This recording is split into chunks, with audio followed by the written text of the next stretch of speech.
अस्सलाम वालेकुम, मैं हूं बैरिस्टर मलिक सलमान असलम और आज एक बहुत इम्पॉर्टेंट इशू पे बात होने लगी है। वो ये है कि जैसे आप लोगों को पता है कि DHA एक्सीडेंट केस जहां से एक कैंपेन लॉन्च होनी थी कि ट्रैफिक वायलेशंस जो है उनको रोका जाए ताकि इस तरह के इंसिडेंट्स जिसमें लोगों की जान चली जाती है या वो लोग जिनकी वजह से ये एक्सीडेंट होता है उनकी जान चली जाती है, इसको रोका जाए। लेकिन DHA एक्सीडेंट के बाद बात अदालत में चली जाती है और हाई कोर्ट में जो जज साहब हैं वो ये ऑर्डर देते हैं और डायरेक्शन पास करते हैं कि ट्रैफिक का जो महकमा है और जो पुलिस है उसने इंश्योर करना है कि वो ट्रैफिक के जो रूल्स हैं, जो कवानीन हैं, उस पर अमल दरामद करवाए और वो तमाम बच्चे जो 18 साल से कम हैं उनको ड्राइविंग से रोका जाए, ख्वाह वो मोटरसाइकिल है ख्वाह वो गाड़ी है। तो तमाम वो लोग जो 18 से नीचे हैं, चिल्ड्रन, उनको रोका जाए ताकि किसी भी तरह का कोई हादसा पेश ना आए। ये डायरेक्शन और कोर्ट ऑर्डर सुनने के बाद पंजाब में और हमारी सोसाइटी में ओवरऑल क्या होता है वो आज आपके सामने है।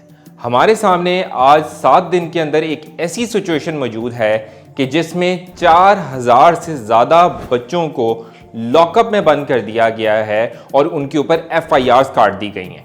ये वो तमाम बच्चे हैं जो अंडर 18 हैं, लेकिन हमारी रियासत ने, हमारी गवर्नमेंट ने एक ऐसा इम्प्लीमेंट करवाया है इस क्रैकडाउन को कि उसने आने वाले पाकिस्तान के फ्यूचर को without showing any kind of wisdom उठाया, FIRs लॉन्च की और उनको जेलों में डाल दिया। जब उनसे पूछा गया कि आपने ये इकदाम किया तो उन्होंने बहुत अच्छे तरीके से ये आगे से बयान कर दिया कि जी हमें तो हाई कोर्ट ने कहा था। पहली बात तो ये कि हाई कोर्ट ने अपने ऑर्डर्स और हाई कोर्ट ने अपनी रूलिंग्स और डायरेक्शंस में ये वाजे किया था कि आपने ये जो वायलेशंस हैं इनको रोकना है। जब हाई कोर्ट ऐसा कोई भी ऑर्डर, डायरेक्शन वगैरह देती है तो वो ज़ाब्ते के मुताबिक करने को कहती है। ज़ाब्ते के मुताबिक आपको रेलिवेंट प्रोविजन ऑफ लॉ पर अमल कराना था, आपको अमल कराना था ट्रैफिक लॉज के ऊपर, आपको अमल कराना था मोटर व्हीकल ऑर्डिनेंस 1965 जैसे कानून पे कि जहां पर आप इंश्योर करते हैं कि जिसके पास लाइसेंस नहीं है उसके साथ क्या पनिशमेंट होनी चाहिए, अंडर एज है तो उसके साथ क्या करना है हमने, और तमाम चीज़ों पर जो ट्रैफिक रूल्स हैं उसके जो 24 सेक्शन है उसका आखिरी सेक्शन है जहां पर आप FIR काटते हैं जाकर। लेकिन उससे पहले आपको हर वायलेशन के ऊपर चालान करने को कहा गया है कानून में। आपको अगर कोई अंडर एज है उसको रोकें, लेकिन आप लोग अंडर एज बच्चे को रोकते हैं, उससे पूछते हैं कि आप बाइक किसकी है, गाड़ी किसकी है, उसके फौरन बाद आप उसके ऊपर मुतलका पुलिस स्टेशन में FIR काटते हैं। FIR आप काट रहे हैं PPC सेक्शन 279 जिसके ऊपर क्लियरली लिखा हुआ है रैश और नेग्लिजेंट ड्राइविंग, जिसकी सजा कम से कम कानून में 3 साल है और फाइन है। बहुत सारी ऐसी वीडियोस, तस्वीरें वायरल हो चुकी हैं जो कि आपकी मार्केटिंग कैंपेन का हिस्सा बन चुकी हैं। आज जो पुलिस वाले हैं वो इसको मार्केटिंग के तौर पे लॉन्च कर रहे हैं कि जी अगर आपने अपने बच्चे को, 18 एज बच्चे को बाइक, गाड़ी दी तो उसको हम लॉकअप में बंद कर देंगे। यहाँ मेरी आज 2-3 दिनों में बहुत सारे माँ बाप से मुलाकात हुई है। बहुत सारे माँ बाप जो हैं वो ऑफिस तक आए हैं और वो रेमेडी चाहते थे, वो चाहते थे और गाइडेंस चाहते थे कि किस तरह उनके जो बच्चे हैं जिनको ऊपर FIR दे दी गई है, जिनको अरेस्ट कर दिया गया है, वो कैसे अपना करियर सिक्योर करें और कैसे इस मुसीबत से बाहर आएं। जब हमारे अफसराने बाला से पूछा जाता है कि आपने इनका ये फ्यूचर के बारे में सोचा नहीं, बच्चों के फ्यूचर के बारे में, इनका करियर तबाह हो जाएगा, ये आगे कैसे जाएंगे, इनकी सरकारी नौकरियां ये वो नहीं कर सकते, इनके वीज़ाज़ के इशू हो जाएंगे और आगे बहुत सारी प्रॉब्लम्स हो सकती हैं क्योंकि क्रिमिनल रिकॉर्ड तो मेंटेन हो रहा है इनका। जिस पर उन्होंने कहा जी कि आपको पता है कि US और UK में जब कोई पकड़ा जाता है तो उसके साथ क्या होता है। आप लोग कंपेयर कर रहे हैं अपनी सोसाइटी को एक डेवलपिंग कंट्री की सोसाइटी के साथ। आपकी सोसाइटी के नॉर्म्स टोटली मुख्तलिफ हैं। हमेशा जब भी कानून इन्फोर्स किया जाता है तो वहां पर कॉज देखी जाती है। क्या आपने कॉज को देखा कि ख्वाह वो कौन से बच्चे हैं जो अंडर 18 बाहर निकले हुए हैं? क्या पंजाब और लाहौर की सड़कों पे सुबह से लेकर रात तक वन व्हीलिंग हो रही है?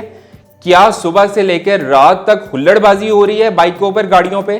क्या सुबह से लेकर रात तक गाड़ियों का एक मॉब निकलता है और वो हुल्लड़बाजी करते हुए जाता है? ऐसा कुछ नहीं हो रहा।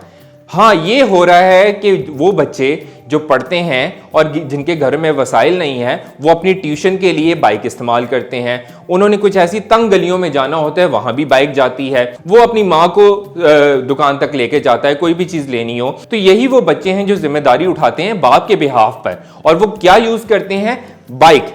आप कंपेयर तो बासानी करते हैं पाकिस्तान की सोसाइटी को बाहर की सोसाइटीज के साथ, लेकिन वो वहां डेवलपिंग नेशंस जो हैं वहां पर एक प्रॉपर ट्रांसपोर्ट सिस्टम मौजूद है। हमारे यहाँ ट्रांसपोर्ट सिस्टम नहीं है।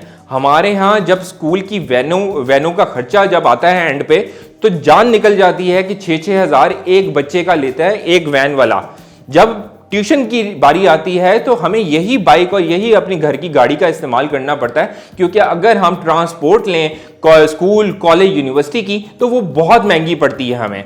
हमारे यहाँ ऐसा कोई मैकेनिज्म मौजूद नहीं है कि पब्लिक ट्रांसपोर्ट हो, वहां पर स्टूडेंट कार्ड दिखाया जाए और उसके बाद आप फ्री ट्रैवल कर सकते हैं अपनी डेस्टिनेशन की तरफ। हमारे यहाँ एक ऐसा सोसाइटी मौजूद है जिसको अपने घर से निकलकर एक मेन रोड तक आना पड़ता है अपनी गाड़ी और बाइक पर, फिर जाकर ही वो पब्लिक ट्रांसपोर्ट हासिल कर सकता है। लेकिन वो पब्लिक ट्रांसपोर्ट भी उसके लिए मुफ्त नहीं है। ये पब्लिक ट्रांसपोर्ट बहुत कॉस्टली है, और ये पब्लिक ट्रांसपोर्ट आपको मेन एरियाज में उतारती है, और वहां से उतरने के बाद फिर आपको कोई रक्षा, फिर आपको कोई चिंची की जरूरत पड़ती है अपनी जगह तक पहुंचने के लिए। इसका मतलब है कि आपने अपना रूट कॉज और अपने जो सोसाइटी है उसको आपने देखा ही नहीं था कि बेसिकली हमारी सोसाइटी की तो मजबूरी ही कुछ और है। यहां बहुत क्लियरली डिफाइन किया गया है जुवेनाइल जस्टिस सिस्टम एक्ट 2018 में, कानून में, जिसमें चिल्ड्रन को आइडेंटिफाई किया गया है कि whoever has not attained the age of 18 is a child।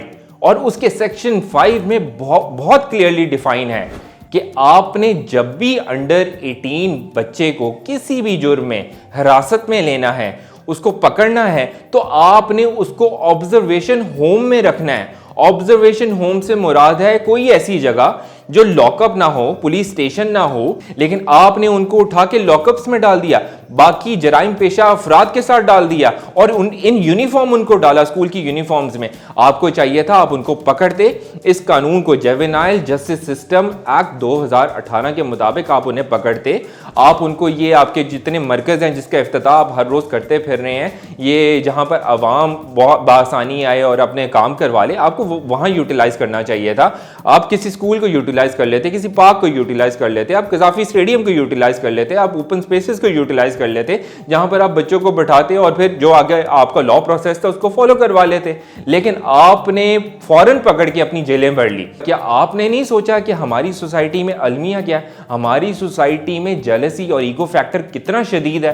क्या आपको नहीं पता कि जिन बच्चों ने अभी लॉकअप में रात गुजार ली है, जिनकी बेलें होंगी, उन्होंने वापस उस क्लास में भी जाना है जहां पर 60-70 बच्चा बैठकर ये उसको चढ़ाएगा कि तुम कल रात जेल से होकर आए हो, तुम्हारे माँ बाप SHO ने बिठाए हुए थे, तुम्हारे माँ बाप रो रहे थे, तुम्हें वहां थप्पड़ पड़े थे, तुमने वहां पैसे दिए थे, तुम अदालतों में रुले थे। उसको ये सब बातें सुननी पड़ेंगी। वो डिस्टर्बेंस का शिकार होता चला जाएगा और उसकी पढ़ाई भी अफेक्ट होगी, और मोर ओवर वो गिव अप कर देगा। हमारे पास कोई ऐसे साइकोलॉजिस्ट, डॉक्टर्स, कोई ऐसा निज़ाम नहीं मौजूद है कि हम किसी को बार बार राय रास्त पे ला सकें। हमारे लिए सिर्फ यही बेहतरीन होता है कि हम अवेयरनेस लॉन्च करें, हम उनको समझाएं, शऊर दें, उनके साथ मोहब्बत के साथ चलें, हम उनको कानून को अडॉप्ट करने वाला बनाएं, कानून का दोस्त बनाएं, ताकि वो माशरे में लोगों की मदद भी करें, इस अवेयरनेस को आगे भी फैलाएं और उसको फॉलो अप भी कर सकें। अब इस तमाम सिस्टम से निकलने के लिए हमारे पास बहुत सारे ऐसी सॉल्यूशंस मौजूद हैं जिनको आज भी इंप्लीमेंट किया जा सकता है। अगर कोई अंडर 18 है और उसको आपने पकड़ लिया है, तो बजाय कि आप उसको लॉकअप में डालें, आप उसको पकड़ें, उसको वार्निंग जारी करें। आपके पास दूसरा रास्ता है, आप उसे पकड़ें, पुलिस स्टेशन ले गए हैं, ले जाएं, आप वहां उसके माँ बाप को बुलाएं, उनसे श्योरिटी बॉन्ड साइन करवाएं, उनसे ये हल्फ लें कि अब से ऑनवर्ड्स आपका बच्चा जो है वो रोड पे नहीं निकलेगा जो अंडर 18 है। आप हल्फ लें और उसको छोड़ दें। क्या नेक्स्ट स्टेप आप ये कहेंगे कि जो बच्चे नहीं मानेंगे हम उनको गोली मार देंगे? क्योंकि आप तो एनफोर्स करने पर आए हुए हैं कानून, आप तो कुछ भी कर सकते हैं। अगर किसी ट्रैफिक पुलिस और पुलिस के रोकने पर ये 18 अंडर बच्चे नहीं रुकेंगे और भागना चाहेंगे तो आप पीछे से गोली चला देंगे। ये आप गलत कर रहे हैं इस माशरे के साथ, आप इन बच्चों के साथ गलत कर रहे हैं।